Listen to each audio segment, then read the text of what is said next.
Magandang araw po sa inyong lahat na nakikinig dito. Sana okay lang kayong lahat, lalo na ikaw, Miss Narrator. Itago mo na lang ako sa pangalang Jamie. Lesbian po ako. Sisimulan ko ang kwento ko last year, 2022. Umuwi ako dito sa probinsya namin dahil meron akong kailangang asikasuhin. Nagtagal ako dito ng 6 months. May ka-live-in po ako ng panahon na to. Bale 4 years na kami ng GF ko at 2 years na kaming live-in. Masasabi kong okay naman kami ng GF ko. Minsan lang kung mag-away pero nagkakaayos din naman agad. Noong umuwi ako dito sa probinsya ay syempre naiwan siya sa Manila. May work kasi siya. Ako naman ay may negosyo. Nakatira po ako sa bahay ng parents ko. Matagal-tagal din kasi akong hindi nakauwi nun kaya hindi ko na nakikilala ang iba naming mga kapitbahay. Sa harap ng bahay namin, kabilang kalsada ay may apartment. Bale may 4 na pintuan ang apartment na yon. Ang bahay namin ay may balkonahe. Favorite spot ko yon sa bahay. Lalo na nung wala pa yung apartment sa harap. Dati kasi puro puno at halaman pa lang doon. At paborito kong titigan ng mga yon. Unang araw ko sa bahay ay tumambay agad ako doon. Doon ako kumain ng agahan habang ninanamnam ang malamig na simoy ng hangin. Masarap talaga sa probinsya, napaka-fresh ng hangin. Di tulad sa magulong Maynila. Habang nakaupo ako at tinatanaw ang labas ay may nakita akong isang babae sa second floor ng apartment. Nakasilip siya sa may bintana. Nakatingin sa akin. Nginitian ko naman ito at binate ng magandang umaga. Ngumiti din naman siya sa akin at umalis na. Simula nun ay madalas ko na siya napapansin na tumitingin sa akin tuwing nasa balkonahe ako. Nagpapanggap na lang ako na hindi ko siya nakikita. Napansin ko din na tuwing makakasalubong ko siya sa labas or makakasabay sa pamimili ay tumitingin siya sa akin na parang may gustong sabihin. Minsan nginingitian ko na lang siya para hindi naman masyadong awkward. Maganda siya, maamo ang mukha, maputi, matangkad at mapungay ang mga mata. Kalaunan ay nasanay na lang ako. Hinahayaan ko na lang siya na sumulyap sa akin. Siguro crush niya ako or gusto makipagkaibigan pero hindi kasi yun ang dahilan kung ba't ako umuwi. Umuwi ako dahil may kailangan akong asikasuhin kaya madalas akong busy. Minsan lang ako magkaroon ng free time at saka may GF ako. Loyal ako sa GF ko. Hindi ako gagawa ng kahit na ano para mawalan siya ng tiwala sa akin. Madalas kong ka-chat at ka-VC ang GF ko kaya wala rin akong time para makipagkaibigan sa iba. Natapos ang 6 months. Nakabalik na ako ng Manila. Magkasama na ulit kami ng GF ko. Pero as days go by, may napapansin na ako sa kanya. Biglang lumamig ang pakikitungo niya sa akin. Ayaw na rin niya na sinusundo ko siya sa office. Tinanong ko siya kung anong problema. Ayaw pa niya sabihin sa akin. Sabi ko magpakatotoo na lang siya. Huwag nang patagalin at sabihin na lang kung ano ba talaga. Nagmatigas siya. Wala raw problema. May mga bagay lang daw siyang iniisip kaya siya nagkakaganon.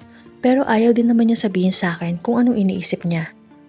Hindi na rin ako nakatiis kaya naman pinuntahan ko na siya sa office nila. Tanghali yon. Nagtago ako sa mga sasakyan na nakapark sa harapan ng pinagtatrabahuhan niya. Kitang-kita ng mga mata ko kung gaano siya kasaya habang may nakaakbay sa kanya na isang lesbian din. Madami silang magkasama pero silang dalawa lang yung sobrang magkadikit. Nakala mo hindi na mapaghihiwalay. Hindi ako nagpakita sa kanya. Umuwi ako sa bahay namin at hinintay ko siya doon para kumprontahin. Pagdating niya ay tinanong ko agad siya tungkol sa nakita ko. Nagalit pa siya sa akin dahil bakit ko daw siya pinuntahan doon. Nang gabi na yon ay nakipaghiwalay ako sa kanya. Ni hindi ko nakita sa kanya ang panghihinayang o pagsisisi. Umalis ako ng bahay at nagstay muna sa isang hotel. 2 days din ako sa hotel na yon hanggang sa napagdesisyonan ko maghanap ng ibang matitirahan. Nakahanap naman agad ako sa tulong ng kaibigan ko. Ni tawag, ni text ay wala akong natanggap sa ex ko. Ang sakit lang dahil ang tagal na namin pero nagawa niya pa din akong ipagpalit sa katrabaho niya. Ni walang eksplanasyon kung bakit niya yun nagawa. Kung nagkulang ba ako or what. Tumagal din ako ng almost 1 year sa nilipatan ko hanggang sa naisipan ko umuwi na lang dito sa probinsya. Sinabihan na din kasi ako ng parents ko na dumito na lang daw ako dahil wala na silang kasama sa bahay. Nag-abroad na kasi ang bunso namin. Ang kuya ko naman ay may sarili na rin pamilya at sa Cebu na nakatira. Pumayag naman ako dahil may negosyo din doon ang family namin. Gusto nila ako na mamahala. Sa loob ng 1 taon, simula na maghiwalay kami ng ex ko, ay hindi na ako nagkaroon ng ibang karelasyon. Natrauma ako sa ginawa sa akin. Nawala na ako ng gana na magmahal uli. Unang araw ko ulit sa bahay namin sa probinsya. Nagtungo na naman ako sa favorite spot ko. Habang nagmamasid ako sa mga tao na naglalakad sa may gilid ng kalsada, ay bigla akong naalala yung babae sa apartment. Napagawi ako ng tingin sa may bintana sa second floor kung saan ko siya unang nakita. Wala siya doon. Nakasara ang bintana. Doon lang ako nagkaroon ng interes sa pagkakakilanlan ng babae. Naitanong ko sa mama ko kung kilala ba niya nakatira sa apartment. Kilala niya raw pero hindi niya alam ang mga pangalan. Mga empleyado raw sa munisipyo.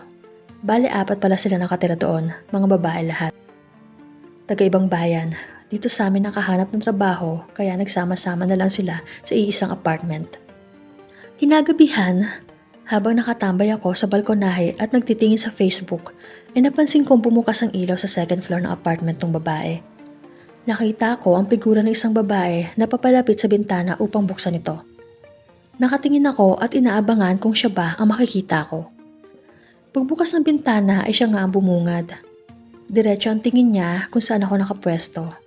Para bang kaya lang niya binuksan ang bintana ay para masigurado kung sino ang nasa balkonahe namin. Nagulat pa siya nang makita niya ako. Nginitian ko siya. Nag-hello pa nga ako. Ngumiti din naman siya sa akin. Kumaway pa nga.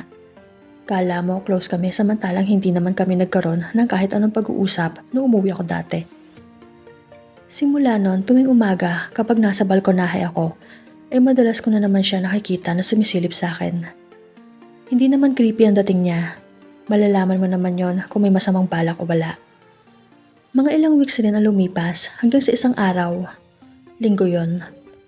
May pumunta sa bahay namin kasama ng babae sa apartment. Ini-invite daw ako dahil birthday ng kasama nila sa bahay. Nagulat pa ang parents ko dahil ka-close ko daw pala yung mga nakatira doon. Nagulat din ako dahil hindi naman kami close. Pero pumunta na lang din ako dahil naisip kong nandun si girl. Nagpapogi pa ako bago pumunta sa apartment nila para naman presentable ang itsura ko pag nakaharap ko na nang malapitan si girl. Hindi naman ako nag-expect ng kahit ano. Single lang talaga ako ng mga panahon na yon kaya nagpapogi na din ako. Pagdating ko doon, wala pala silang ibang bisita. Ako lang. At ang may birthday pala ay si Karen. Karen palang pangalan niya. Yung magandang babae na lagi nakasulyap sa akin. Inuman ang ganap. Kwentuhan lang kami habang nagiinuman. Kwento nila sa akin na matagal na daw nilang gusto makipagkaibigan sa akin, kaya lang parang mailap daw ako sa tao. Bahay at trabaho lang daw kasi ang ginagawa ko na talaga namang totoo. Nagpo-focus lang kasi ako sa negosyo namin.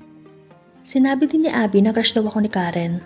Namula pa nga ang pisngi ni Karen sa sobrang hiya dahil sa sinabi ni Abby. Sobrang daldal ni Abby. Hindi na siya napigilan ni Karen. Sabi ni Abby, matagal na daw akong crush ni Karen. Nakukyutan daw kasi ito sa akin. Sobrang saya nga daw ni Karen na malaman na nagbalik na ako. Kinilig naman ako ng slight. Uy.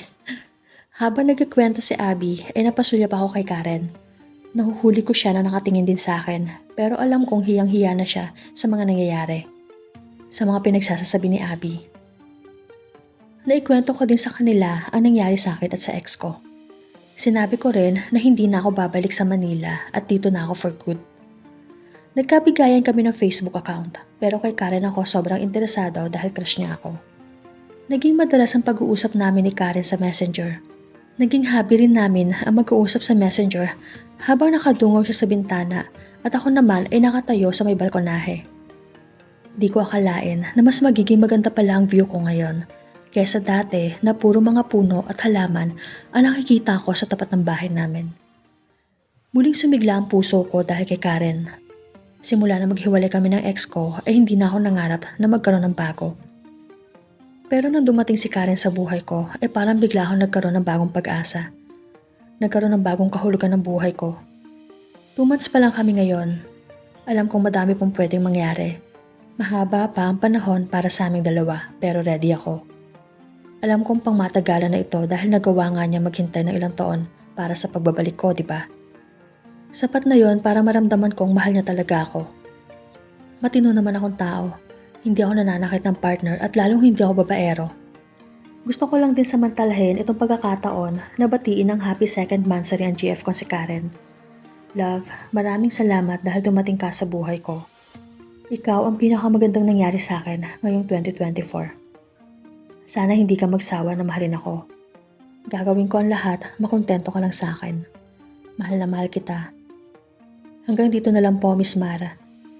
Salamat po sa pagbabasa ng kwento ko. I know you told your friend. Bago po pala ako tuloy magpaalam, ay shoutout muna kay Michelle. Ayan. Tinatad mo ng pangalan mo yung comment section kaya feeling ko nagpapa-shoutout ka. Shoutout po sa'yo, Michelle. Sa mga nais magpa-shoutout, lapag nyo lang po ang pangalan nyo dito sa comment section. Maraming salamat po sa inyong suporta mga bebe ko. Bye-bye.